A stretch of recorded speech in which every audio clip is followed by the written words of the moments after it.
Glória a Deus. Mais uma vez, a paz do Senhor Jesus. Amém. Glória a Deus. Então vamos dar início ao culto de ensino de hoje.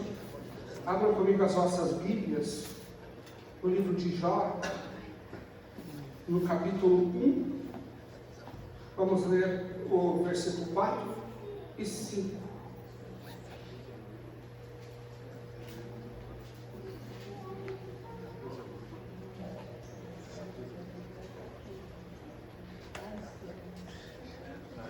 Diz assim: os seus filhos costumavam dar banquetes em casa, um de cada vez, e convidavam suas 3 irmãs para comerem e beberem com eles. Terminando um período de banquetes, Jó mandava chamá-los e os purificava.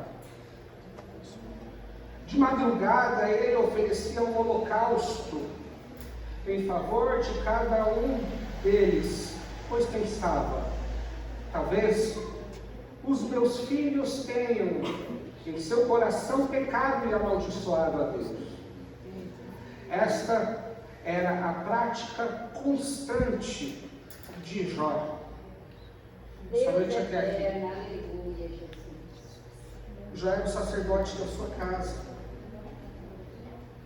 Jó era um sacerdote ativo.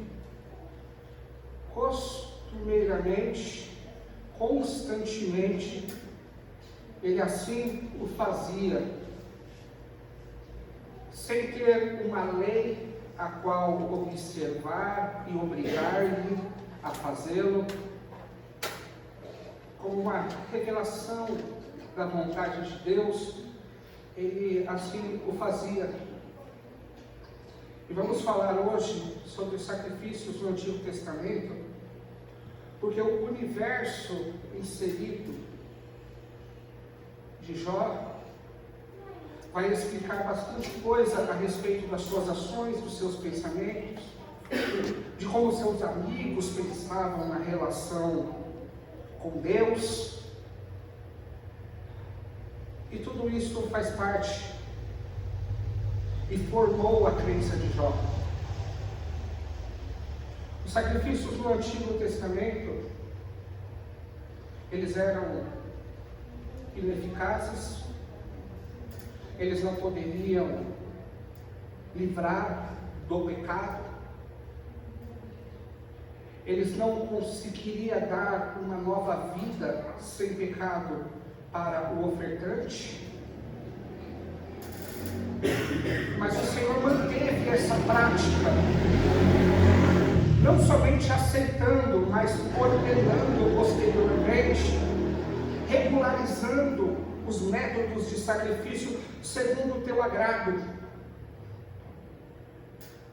E vamos entender o porquê Deus pedia sacrifícios que ele sabia que eram ineficazes, que não entregava na totalidade tudo o que Deus desejava, que era a purificação completa do ofertante. Mas ainda assim, não podemos dizer que não servia para nada. Ele tinha o seu papel, e não somente configurar a Cristo, mas ele tinha um efeito, ainda que um efeito pequeno, ainda que um efeito mecânico, mas ele tinha o seu efeito. Efeito esse que guardaria o povo de Israel até a chegada do Cristo, do verdadeiro sacrifício. O sacrifício ele vai crescendo e abrangendo e puxando cada vez mais pessoas. Ele se inicia com um sacrifício individual. Abel faz uma oferta, Caim faz outra. Abraão fazia uma oferta, um sacrifício. Era sempre de maneira individual. Mas depois você vai perceber que no Egito começam sacrifícios que abrangiam a família. Na primeira Páscoa, o Senhor ele pediu que cada homem sacrificasse um cordeiro, passasse o sangue, e esse sacrifício protegeria toda a casa, a família. E se alguém fosse pobre, poderia convidar outras pessoas que aquela casa estava guardada. Começou individual, abrangeu uma família. Depois o Senhor ele vai aumentar e expandir essa abrangência, quando ele vai instituir a lei de Moisés, no qual uma tribo específica, a tribo de Levi, estava incumbida de oferecer os sacrifícios sagrados.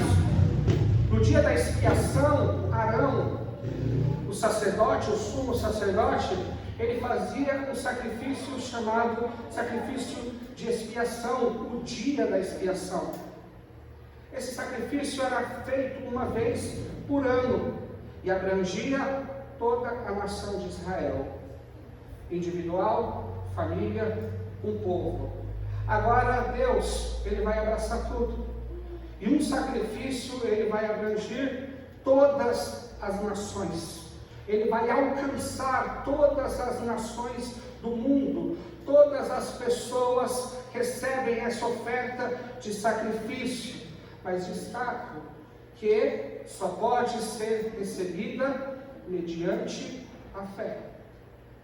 Então, apesar de estar disponível a todos, alguns, mediante a fé, conseguem trazer para si os efeitos salvíficos desse sacrifício, que é o de Jesus Cristo.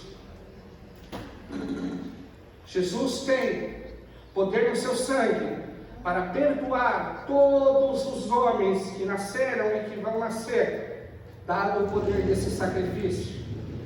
Mas, mediante a fé, se alcança esses benefícios, e sabemos que a fé, ela não é um dom a qual todos têm. Grande Deus. A ineficácia do sacrifício se dá porque o sacerdote e os sacrifícios são inferiores. O sacerdote, ele morre. Por isso, o seu sacerdócio é interrompido. O sacrifício, o efeito do sacrifício de Jesus, ele é muito superior e transcendente, porque o sacerdote, ele é eterno, ele é imortal. A morte tentou derrubá-lo e ele ressuscitou ao terceiro dia, permanecendo como sumo sacerdote eterno. E o sacrifício também é eterno, pois era Deus que estava morrendo ali. E Jesus Cristo, ele volta ao Pai para entregar essa oferta, e hoje ele ministra como sumo sacerdote, oferecendo dons a Deus. Ou seja, o seu sacerdócio está em pleno vigor. O sacrifício está em pleno vigor. Ele não choca a Deus. Antes, quando Jesus morreu, Deus ficou ali, o coração derramado. É o mesmo efeito hoje em Deus. Qualquer pecador que venha se arrepender por meio desse sacrifício, ele recebe perdão total e salvação. Os efeitos nunca vão abaixar desse sacrifício, pois ele é transcendental. Ele está acima do mundo dos homens, apesar de abranger todos os homens. Deus, quando ele vai iniciar os sacrifícios, ele tem em mente algo que ele deseja com isso. O sacrifício, ele não é o fim, ele é um meio pelo qual Deus alcança aquilo que ele quer. Deus queria perdoar os homens, salvar os homens por meio do sacrifício, ele alcançou aquilo que ele quer. Mas precisamos entender que o culto cerimonial dado aos homens, o Senhor recebe este culto cerimonial. E não é somente a cerimônia em si. Deus, ele requer muito mais do que isso. Quando Deus, ele inicia o processo de sacrifícios, O que ele deseja verdadeiramente era o arrependimento do ofertante, o quebrantamento, o reconhecimento da culpa do ofertante. Era isso que Deus queria quando estipula, quando ele pede sacrifícios. Era isso que ele realmente queria. Deus maravilhoso. Então, quando Deus pede um sacrifício, o sacrifício não é aquilo, não é o que Deus almeja, mas sim o resultado daquela cerimônia: arrependimento, quebrantamento, reconhecimento do pecado e da graça de Deus e humildade dos ofertantes. Repetidas vezes, andar em quebrantamento, andar em humildade, andar sempre em constante arrependimento. Era isso o que Deus queria.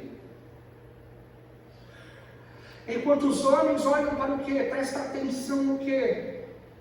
Presta atenção na cerimônia.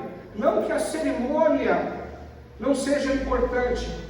É a cerimônia feita da maneira correta, feita da maneira exigida por Deus, que vai trazer um resultado de quebrantamento e arrependimento.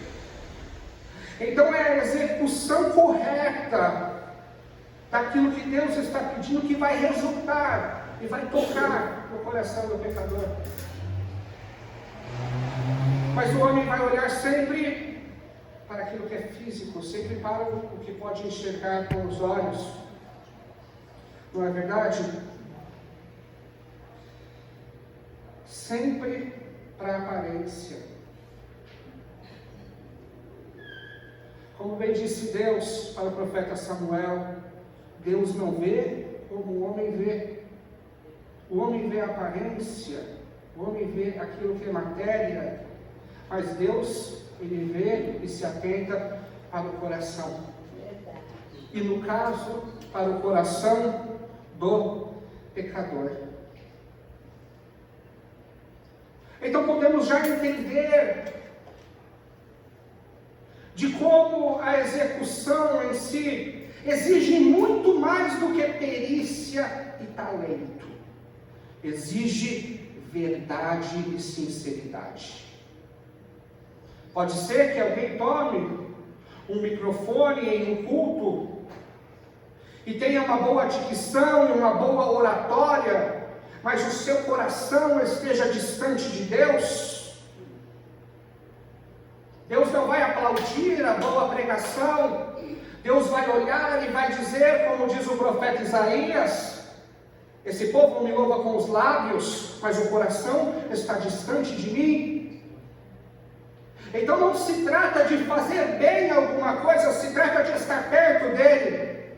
Pedro pescou a noite inteira e ele era perito, ele sabia o que estava fazendo, mas foi a presença de Deus, foi estar pertinho com Jesus que trouxe sucesso àquele trabalho, e não a sua perícia.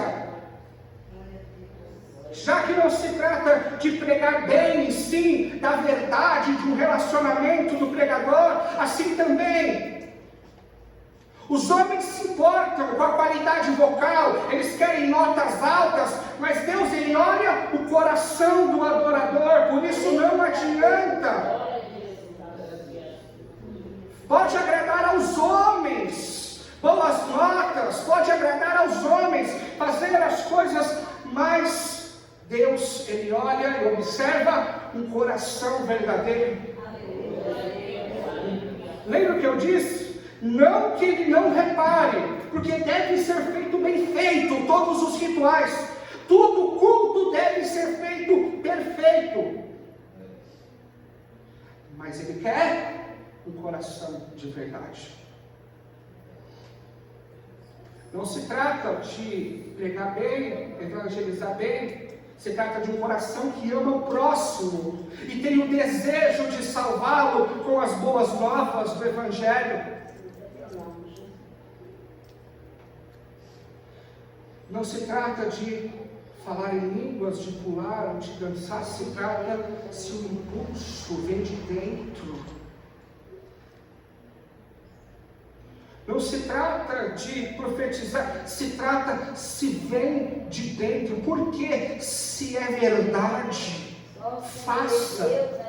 Se é verdade e vem do Espírito Santo tocando o teu espírito, e você sente vindo internamente, faça, não se contenha, grite, ore, chora, cante, sapateie. Mas tem que haver o quê? Sinceridade, verdade, e o combustível que move isso é o Espírito Santo. Verdade do ofertante e o gerar do Espírito Santo. Verdade e Espírito. Jesus mesmo disse que os adoradores adorariam assim. Ele disse assim, que vem dias, e este já chegou, em que os verdadeiros adoradores o adorarão em espírito, o motor, em verdade, a sinceridade. É isso. Já vi cultos sem instrumentos, sem qualidade, hino da harpa, 2, 3 pessoas, e a presença foi tão grande, que o meu corpo tremeu, se arrepiou, e eu não sabia nem por que eu estava chorando, mas a presença era tão gloriosa. Por quê? Porque tinha espírito e tinha verdade. E talvez ali, na execução, é o melhor que a pessoa pode dar. É o melhor que ele tem para aquele momento.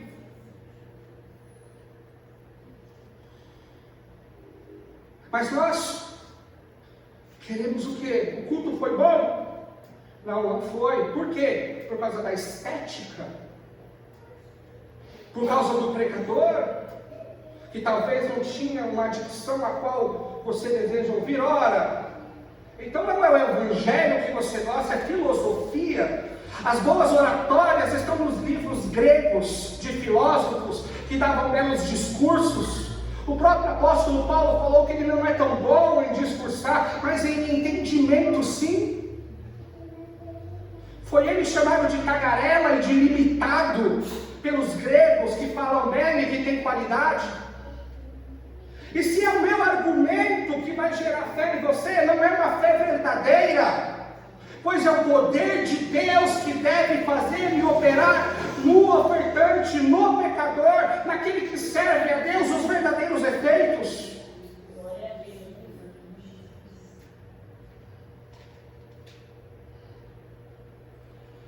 Os rituais sem o Espírito, sem a sinceridade, eles são vazios.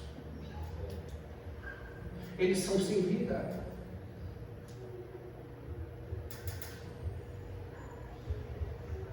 Eu disse que o fazer corretamente no ritual fazia com que o desejo de Deus fosse alcançado. A boa execução, a fidelidade nos detalhes daquilo que Deus pede vai gerar aquilo que Deus quer. Como eram os rituais dos sacrifícios? Ora, existem muitos. Você vai ver no livro de Levíticos rituais diferentes para determinados pecados e para determinadas imundícias. Mas vamos na base, naquele que é o do dia da expiação, é figurado no de Cristo. Ou os sacrifícios diários que eram feitos pelo pecador. O pecador ele ia até a porta do templo, ele era recebido naquele local pelo sacerdote. O sacerdote ele avaliava a oferta e não poderia ter nenhum defeito, nenhuma mácula, nenhum machucado. O sacrifício aqui tinha que ser puro, de até 1 ano, ou seja, um filhote. Algo que não é muito mencionado, mas é exigido, é que seja do seu próprio rebanho. E aqui está um detalhe interessante. Os cordeiros e animais de pequeno porte, recém-nascidos, morriam facilmente no deserto, no frio e no calor. Então eles eram recolhidos para dentro das tendas, para serem cuidados. Amamentavam ali dentro manualmente o cordeirinho, o filhote. E é esse cordeirinho a qual as crianças brincam, a qual a família pega afeto, era esse cordeirinho, tirado do seu rebanho, de até 1 ano, criado em casa. Imagina só uma criança de 11 anos, a qual cometeu uma mentira, fosse junto com o pai até a porta do templo, e lá o seu pai ministrasse para ela que, por causa do pecado dela, aquele animalzinho seria morto. Pegasse aquele animal e entregasse ao sacerdote, que degolava na frente do ofertante, o sangue escorria, colocava-se numa haste de madeira, para o sangue escorrer por completo, enquanto o animal ali se debatia. Quando escorresse todo o sangue, era arrancada a pele, depois era picotado, esquartejado, a gordura era recolhida e queimada para Deus, a carne era colocada em uma panela, onde o sacerdote, com uma concha de 7 dentes, puxava o que viesse, o ofertante comia com ele. Era a comunhão ali do sacrifício. Se fosse holocausto, no caso de Jó, era diferente. Depois de tirado a pele, separava-se algumas partes, as partes interiores, os órgãos, a gordura, tudo era recolhido por completo, picotado e colocado em um altar de holocausto. É uma grelha com lenha por baixo, a qual queimava tudo ali. A criança sabe que o animal foi degolado, foi morto por causa do pecado dela. Então ela vai ter um choque com a violência que aconteceu e vai se lembrar que o pecado gera aquilo. Todos os dias, cada geração, desde criança, repetidas vezes.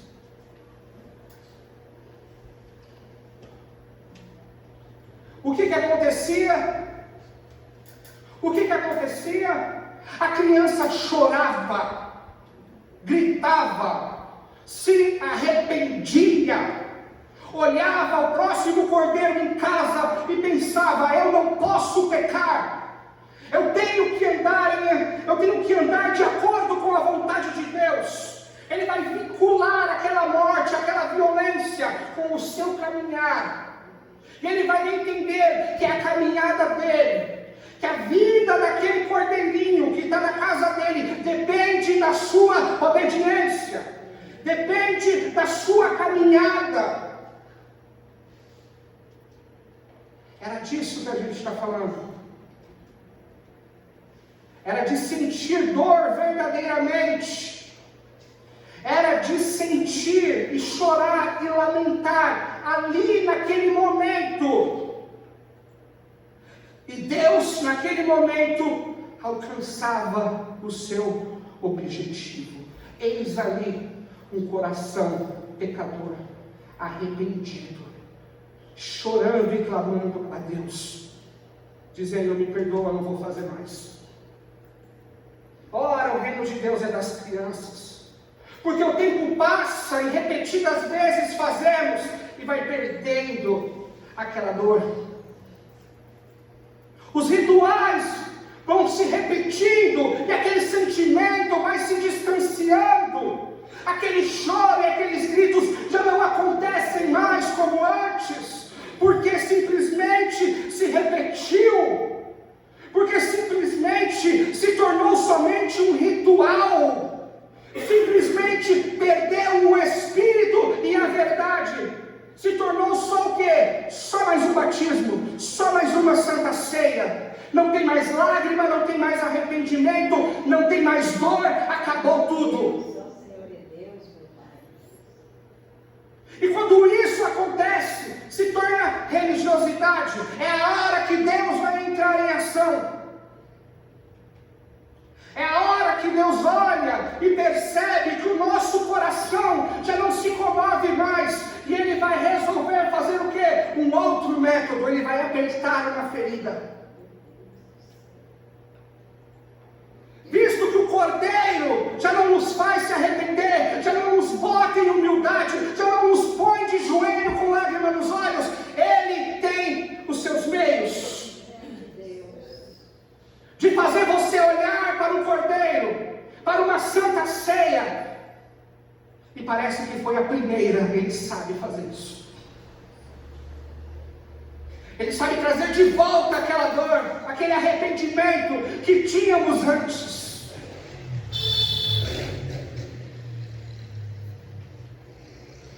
Observa, Mateus 21, 12 e 13.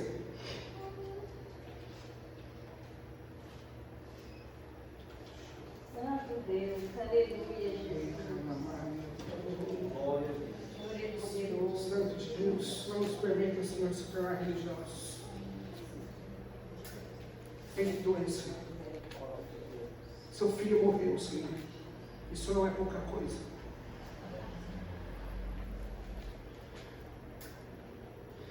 Então Jesus entrou no templo e expulsou todos que estavam vendendo e comprando. Derrubou as mesas dos cambistas e as cadeiras dos que vendiam pombas. E lhes disse: está escrito, a minha casa será chamada casa de oração, mas vocês estão fazendo dela um covil de ladrões.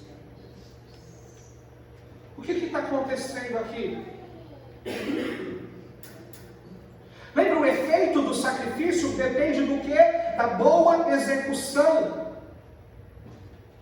A pessoa vai peregrinar trazendo um animal, a qual não pode se machucar, às vezes dias, não pode estar doente, vai cuidar daquele animal como nunca cuidou antes, despertando o cuidado pastoral no povo de Israel.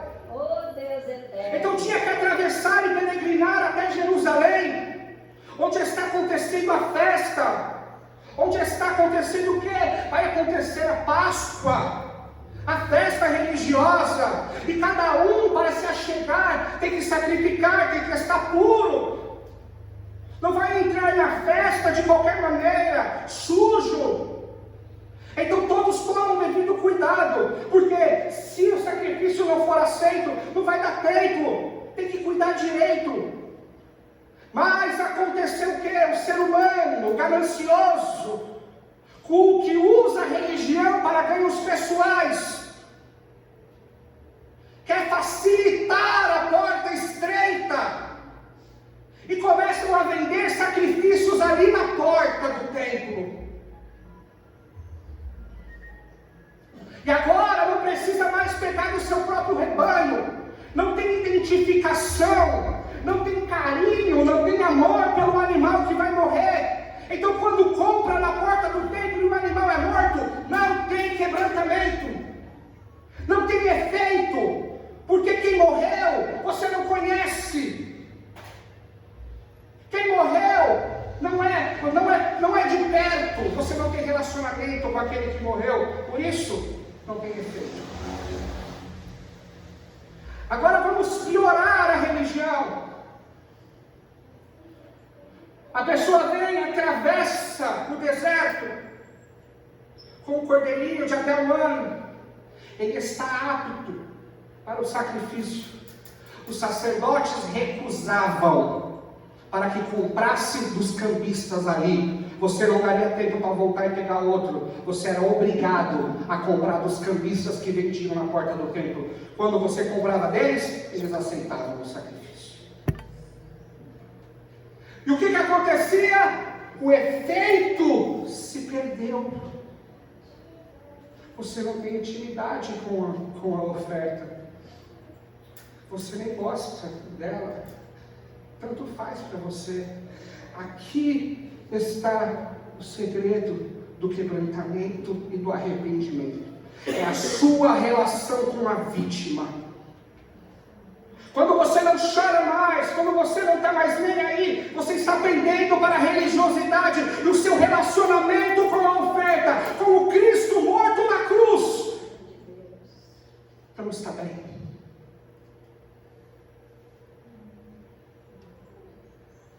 Vai doer se você o amar, vai doer se você amá-lo, se você tem relacionamento com ele, vai doer se você convive com ele.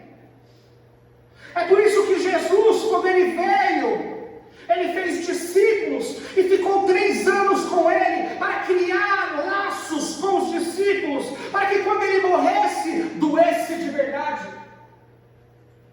Ele poderia vir fazer as coisas que está escrito, morrer na cruz. Não. Tinha que surtir efeito de dor, tinha que surtir efeito de culpa. E por isso, o povo de Israel se tornou religioso, pois estavam de olho apenas na execução, apenas nos rituais. E os efeitos e significados dos rituais foram se perdendo com o tempo. Grande Deus. Se esquecendo que Deus não tem benefício nenhum quando morre um animal. Não entendendo que Deus não ganha nada se morrer um animal. Era o efeito que ele queria. Era dor, arrependimento, é um momento diferente, não é uma execução qualquer, não é um dia de comer qualquer, é um ritual, é uma cerimônia. Observe agora o que Davi diz no Salmo 51:17.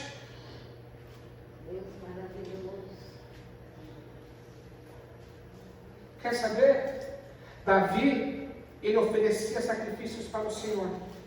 Mas quando ele pecou com Betseba, ele não ofereceu um sacrifício pela culpa. Como se a morte de um cordeiro, de um animal, pudesse limpá-lo de vez.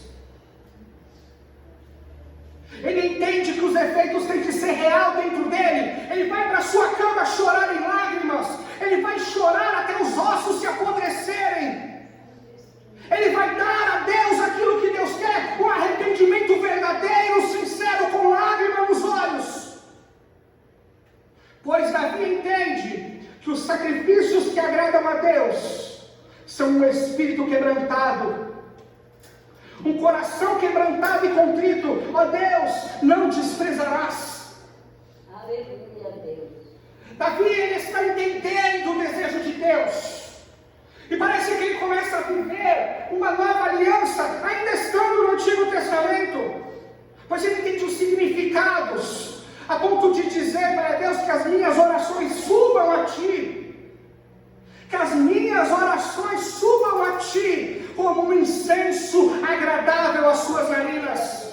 E que as minhas mãos levantadas sejam para Ti o sacrifício de tardezinha. O que Davi está dizendo, que ele é um adorador indestrutível. Pode colocá-lo na prisão sem templo e sem objetos. Ele entendeu como adorar a Deus. Ele entendeu que não precisa estar no meio deste culto para adorar e para levantar clamores a Deus. Ele não precisa do templo. Ele pode ser um adorador. Basta ter o impulso do Espírito e a sinceridade, a verdade. Ele vai quebrar vários paradigmas religiosos, vários, se aproximar da arca, não sendo ele da tribo de Levi. Davi, ele sabe que Deus, ele almeja, ele deseja muito mais relacionamento. do que o sacrifício em si. Olha o sacrifício de Jó. Olha o sacrifício de Jó. No meio do banquete se levantava Jó, chamava os filhos, sacrificava por eles apenas, nunca pensou que ele poderia ter algum pecado, nunca pensou que Deus requeresse dele algo mais do que animais. Olha os bens deste homem. A sua posse também era de 7.000 ovelhas, 3.000 camelos, 500 juntas de boi, 500 jumentas, muitíssimos servos, de modo que este homem era o maior de todos os homens do Oriente. Será que um relacionamento com Deus custaria tão pouco? Mas entendemos, era um método, era um modo que serviam aos deuses. Jó ia lá e oferecia apenas o que ele pensava que Deus queria. Para sacrifícios, os deuses eram assim. Era uma barganha. Eu sacrifico e o Senhor me protege. Sacrifício de propiciação. Era feito, eu sacrifico e o Senhor me protege na minha jornada, quando se faziam grandes viagens, principalmente marítimas. É um termo de marinheiro. Propiciação, ou seja, eu sacrifico e o Senhor me protege, visto que o mar é perigoso e muitos navios afundavam. O Senhor recebe aqui o sacrifício e me abençoa com prosperidade. Era assim que se servia aos outros deuses.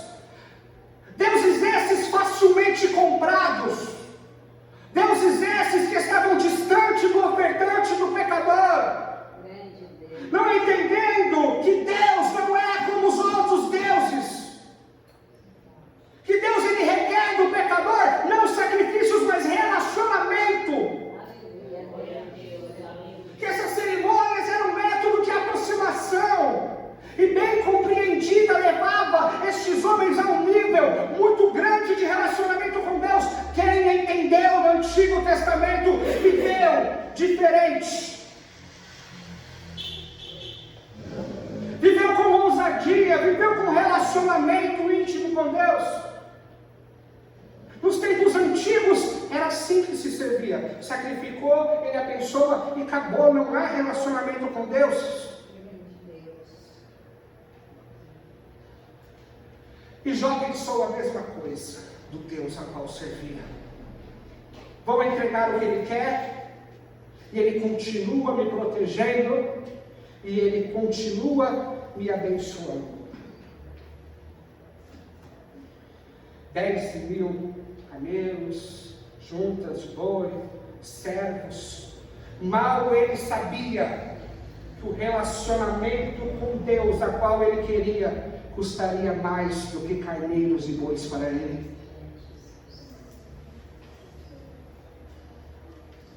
Custaria muito mais, porque um relacionamento com Deus não vai te custar somente seus dízimos e ofertas, vai te custar tudo, porque Ele não quer o que você tem, Ele quer você.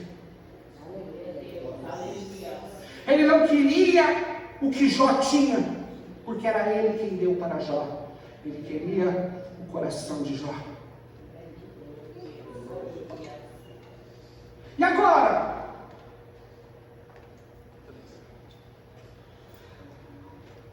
Observe o que diz. 1 João 2, 15 e 17.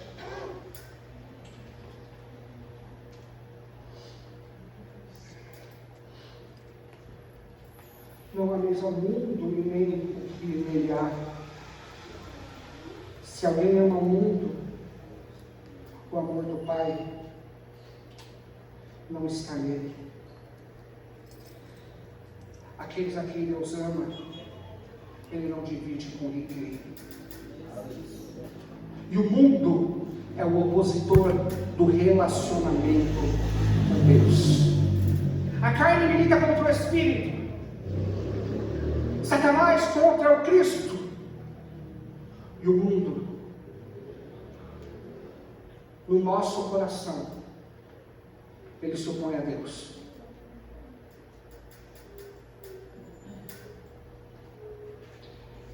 E Deus não divide aqueles que Ele ama com ninguém. Não há relacionamento aberto entre Deus e o ofertante, entre Deus e o pecador. Não cabe outro, não cabe mais ninguém.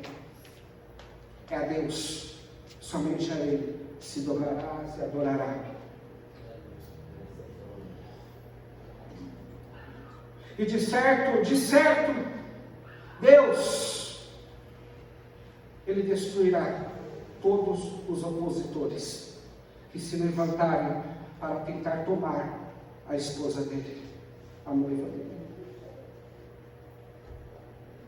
Entende?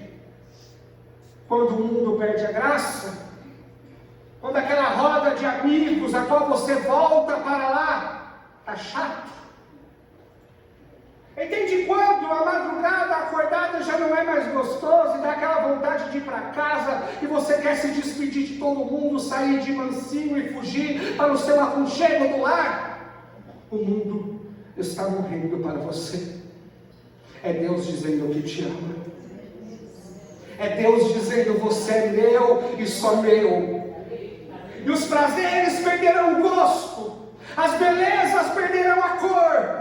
E você encontrará somente nele o mais belo entre os milhares. Porque eu sou teu e ele é meu. Não há espaço para outro. Não tem adultério, não tem traição. Ele é meu e eu sou dele. E ele vai fazer questão de remover aquilo que nos impede. Ele vai fazer questão de despedir os amantes, para que voltemos a ser fiéis e só dele. Se esse relacionamento de Jó, na cabeça de Jó, é por barganha, eu entreguei o que ele me pediu, eu entreguei o que ele gosta, eu entreguei o que ele quer. Ora, o pensamento dele vai dizer: ele está falhando, ele vai falhar. Tudo que ele fizer de mal, o que me acontecer, é ele falhando. Não é assim, irmãos. Ele é um Deus de relacionamento e não de barganha. Ou ele te deve pelos cultos prestados a ele. Se você o ama, você não fez esperando recompensa. E somente o aproximar-se dele já valeu já. Ora, e se Deus disser que não terá galardão, você não querá ir até ele e viver com ele para sempre? O desejo daquele que serve a Deus na nova aliança não é de receber algo em troca de Deus. Ele não tem uma lista a qual ele vai marcando o quanto Deus deve para ele. Ele tem uma lista marcando o quanto ele é devedor de Deus. E ele ora dizendo para Deus: Deus, perdoa, pois não posso lhe pagar essa dívida. Entender essas coisas faz com que o homem compreenda, entenda até mesmo os males desta vida, e ele sempre pensa, desconfia: ora, Deus de alguma maneira está me beneficiando. Ainda que venha a dor, ele consegue entender que é um trabalhar, um manipular de Deus para trazê-lo para perto. A relação dele com Deus é indiscutível, seja bom ou mal o que vier, é para me unir mais a Ele.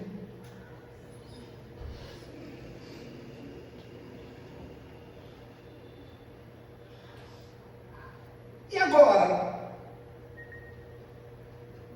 que Jó perdeu tudo, não não tem boi, não tem cordeiro, não tem pomba sequer. Seus filhos morreram. Se a base do relacionamento é barganha, acabou a esperança para Jó, pois ele jamais terá a mão de Deus a seu favor de novo, porque ele não tem nada a oferecer. Se o relacionamento de Deus com Deus é baseado no relacionamento de deuses, acabou para Jó. Não tem um cordeiro sequer, morreram todos. Não tem um animal, uma oferta, uma pomba sequer. Acabou tudo. É aqui que o orgulho de Jó começa a ser destruído. E ele começa a entender algo chamado graça. Algo chamado eu não tenho nada para oferecer, mas ele me ama. É agora que ele vai começar a aprender um verdadeiro relacionamento com Deus, porque ele não tem nada a oferecer para Deus.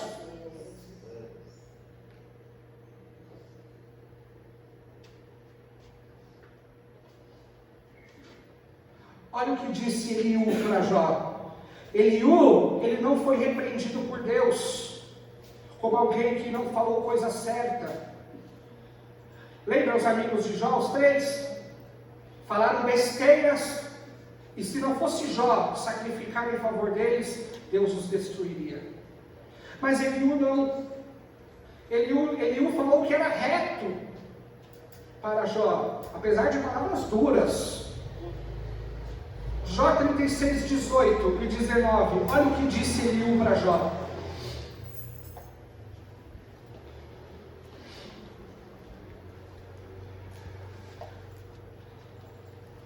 Jó 36, 18. Cuidado, que ninguém o seduza com riquezas, não se deixe desviar por suborno, por maior que seja. Acaso as suas riquezas, mesmo todos os seus grandes esforços, dariam a você apoio e alívio da sua aflição?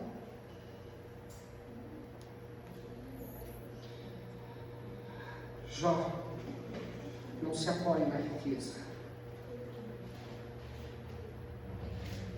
porque ainda os ricos não encontram consolo nas riquezas quando estão aflitos.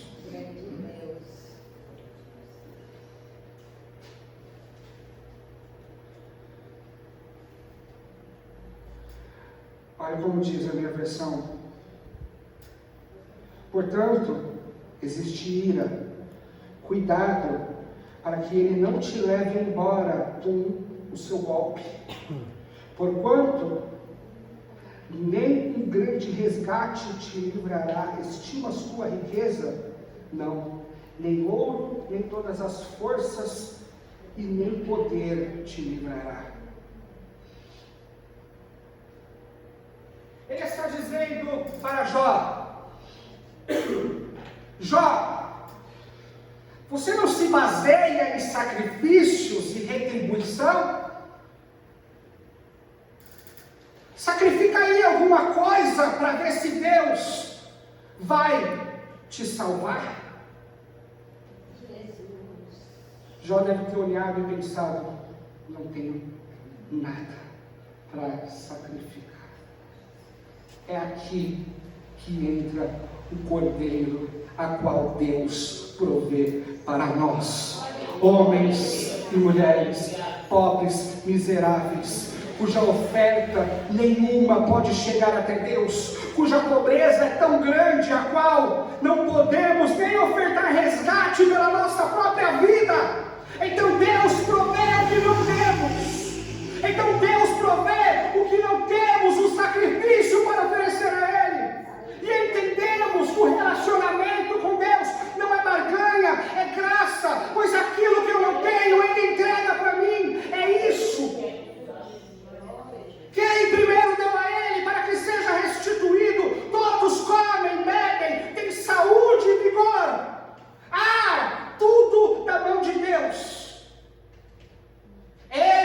dá.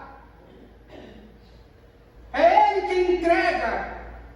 É Ele quem oferta. Só oferta quem tem a oferecer. E nós não temos nada. Se o relacionamento é retribuição, vamos Jó, oferte agora um sacrifício e se livre deste mal. Vamos Jó, degole agora um cordeiro e ofereça para ele, para que ele te livre dessa situação.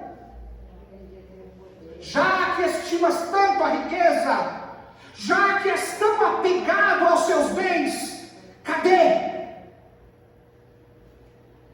Cadê? Não chegou a hora de dobrar o joelho e dizer: estou pobre, cego e nu, por favor me salva.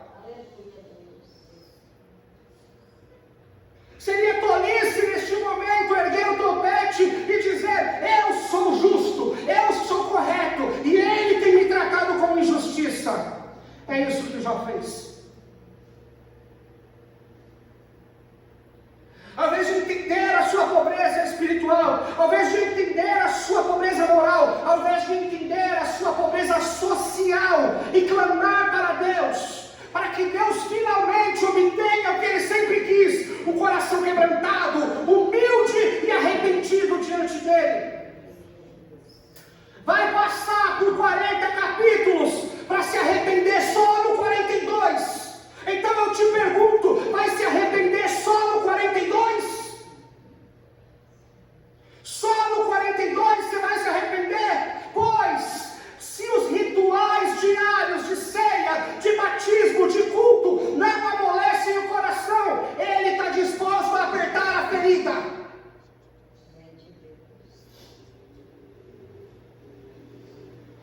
E os rituais não fizeram efeito em Jó. E daqui para frente Ele vai apertar a ferida. Pois Deus fala uma, duas vezes.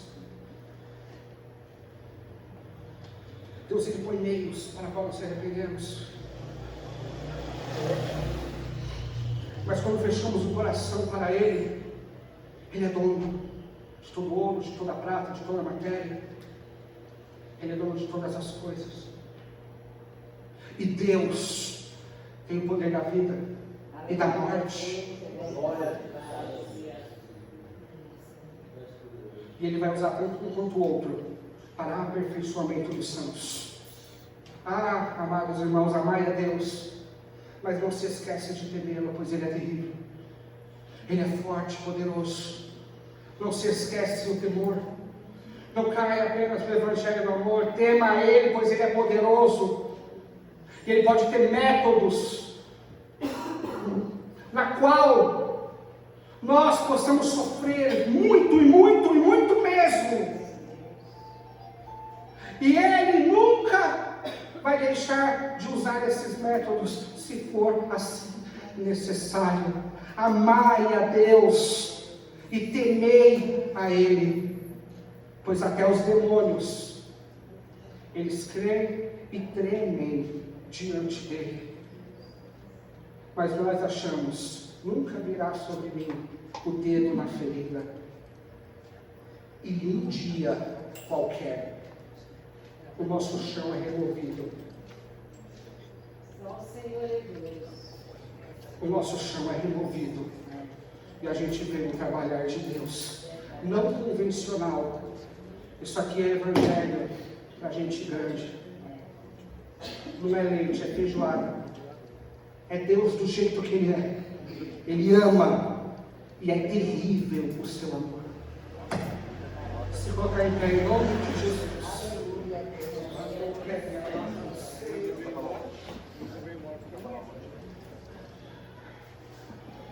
Amados, não deu para deixar tudo sobre sacrifício em um só dia, porque senão daqui para frente eu iria correr, iria perder detalhes, e Deus Ele quer que faça o melhor. Eu vou fazer o melhor, que é Ele que vai trazer o resultado. Então vamos falar sobre sacrifícios e os efeitos a qual o sacrifício do Antigo Testamento trazia, os efeitos mecânicos, os efeitos habituais e religiosos, mas importantes para segurar a nação de Israel até a chegada do Messias, cujo efeito seria legítimo, verdadeiro. Então oremos ao Senhor. É muito importante. Vamos entender a exterioridade do sacrifício no Antigo Testamento. O Antigo Testamento era muito exterior, era muito imagem, era muito objeto. E a gente vai entender a profundidade do sacrifício de Cristo. Aqui, ó, ele mexe aqui. Terça-feira que vem eu conto com a ajuda de vocês. No decorrer da semana para a oração de vocês. Oremos ao Senhor, Senhor Deus e maravilhoso Pai. Obrigado e por favor aceite, Senhor, essa humilde oferta. Senhor, sabei, pois, que eu sou pobre, Senhor, e necessitado da Tua glória e da Tua ajuda. Se assim for do agrado do Senhor, me encha para que a semana que vem seja do Teu agrado. Mas, Senhor, que esse pecador não impeça, Senhor, do efeito legítimo no coração das pessoas. Ah, Deus, tomara que eu não tenha atrapalhado no seu trabalhar, e nem poderia eu, verme que sou. Tudo aquilo que o Senhor quer, o Senhor tem, agindo o Senhor, quem impedirá? Então quebranta esse coração, revela o seu desejo de relacionamento, que possam entender no seu quarto, Senhor, que o Senhor nos quer, que ele possa entender no trabalho que o Senhor nos deseja, que ele pode entender que todo o ar que ele respira, e enquanto a sua consciência for ativada de manhãzinha, é um culto ao Senhor. É um culto ao Senhor. A partir do momento que o raciocínio é ligado, é um culto ao Senhor. Então que o Senhor receba, Senhor, cada vida, Senhor, mediante ao sacrifício de Cristo. Recebais, Senhor, de maneira pura e com alegria, porque a obediência de Cristo está sobre ele, Senhor. Então sei que o Senhor tem recebido com prazer eles na sua presença. E também por causa da santidade de Cristo, o sumo sacerdote, as ofertas são aceitas. Então ainda que seja pouco, ainda que não seja belo nosso culto, por causa do sumo sacerdote Jesus, receba, Deus, essa oferta. E se agrade, Senhor, pois estamos aqui para te agradar, para te fazer sorrir, Senhor. Então, em nome de Jesus, Pai, em nome de Jesus, eu peço, Pai, para que o Senhor visita, Senhor, o leito, Pai, para que o Senhor dê graça, para que o Senhor dê força aos familiares da irmã Guilhermina, para que o Senhor opere a sua vontade maravilhosa, Senhor, e para que o Senhor venha dar força e fé para a sua igreja. Visita, Senhor, a minha filha Belinha, Pai, em nome de Jesus, eu te peço para que ela tenha uma boa recuperação, Pai. O Senhor sabe que eu já ofereci para Ti no nascimento, ela é sua, Senhor. Cabe a mim apenas ensiná-la, Senhor, o caminho que deve andar. Senhor, eu te peço para que todos os filhos, Senhor, de cada um aqui, seja batizado com o Espírito Santo, e que possam receber o penhor da salvação. Eu te peço, batiza as crianças com o Espírito Santo, Senhor. Batiza os jovens, os negros com o Espírito Santo. O irmão Nenê, oh Pai, tenha misericórdia, entra com providência, coloca a tua mão de salvação, de vida, de restauração. Tu és o médico dos médicos, e se assim o Senhor desejar, assim será feito. Bendita seja a sua vontade, bendito seja o teu Filho amado, bendito seja o Senhor, Deus do universo, a quem dá, a quem alimenta todas as coisas e sustém com a força do teu poder. Que Deus abençoe a todos. Pastor, estenda a sua